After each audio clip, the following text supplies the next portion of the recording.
What's the point of life?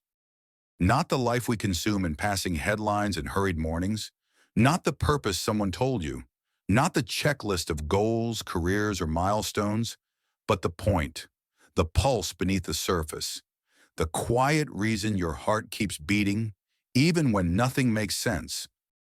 It's the kind of question that usually arrives uninvited, late at night, between the tick of a clock and the silence of a ceiling. We ask it when things fall apart, when things come together, or sometimes when we're just still long enough to notice how fast everything is moving. But what if the answer isn't hidden in the chaos? Philosophers have wrestled with this question for centuries. Some look to gods, some look to despair. But what if it was offered over 2,000 years ago by a man named Aristotle? Aristotle stood beneath the Aegean sky and asked the same, not in despair, but with precision, with reverence. For him, this wasn't a question of whim, but of design, of destiny etched in the architecture of the soul. He did not offer platitudes, he offered a path.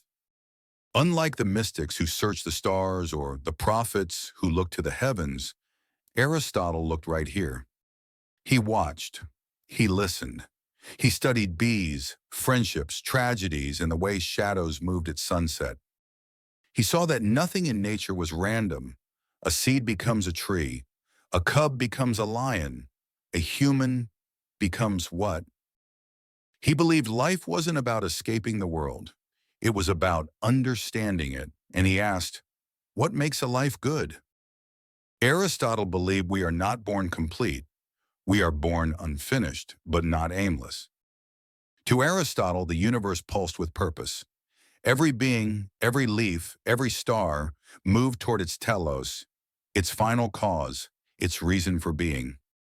A knife is for cutting, a seed is for growing, a lyre is for music. And humans? We are not defined by instinct or hunger alone. We are the animal with logos, the capacity to reason, to reflect, to choose. Thus, the point of life, he claimed, is eudaimonia. But don't be misled by the soft translation of happiness. This isn't about pleasure or fleeting satisfaction. Eudaimonia means something deeper, more haunting, more beautiful. It's an activity, a way of being.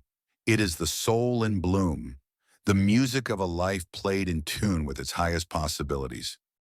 It is not gifted, it is cultivated, like a garden, like a symphony. But how? Aristotle said it begins with arete, virtue, not as a rule book, but as a rhythm, a way of tuning your life like an instrument, character honed like marble into sculpture. But what is virtue? To Aristotle, virtue wasn't some divine gift. It was a habit, something you build like muscle, through action, repetition, struggle. Courage is the note between recklessness and fear. Generosity, the space between waste and greed. Wisdom, the compass in a storm of noise. You do not find these virtues, you practice them, again and again, until the good becomes not a thought, but a second nature. Modern life distracts us with noise. Algorithms tempt us with speed, with shine, with spectacle. But what if flourishing is not found in the spotlight, but in the quiet mastery of the self? What if the soul grows not by conquering others, but by conquering one's own chaos? And here's the secret, you will never arrive. Because eudaimonia is not a destination. It is a way, a movement, a melody, a becoming. But there was something else. Aristotle believed that to truly flourish, we must also reason. We are, above all, rational beings. Our gift is thought, and to ignore it, to live only by pleasure or impulse, is to live like something less than human. Aristotle reminds us, we are not passive recipients of meaning, we are its sculptors. Our purpose is not something we inherit, it is something we become. In each choice to be just when anger tempts us, in every act of honesty when lies would ease the moment, in the courage to remain kind in a world grown cynical. This is the forge of eudaimonia. And it is not instant. It is a slow art, a daily dance between failure and fidelity. We fall, we rise, we aim again. Like the archer who misses, then steadies, draws the string, breathes, releases.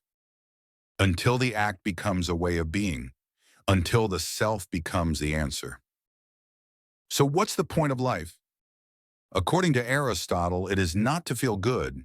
It is to become good, to shape your soul into a vessel of meaning, to flourish, not in noise, but in harmony, not in conquest, but in character, not in fleeting highs, but in enduring presence.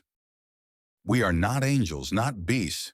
We are something in between, capable of reason and yet prone to chaos.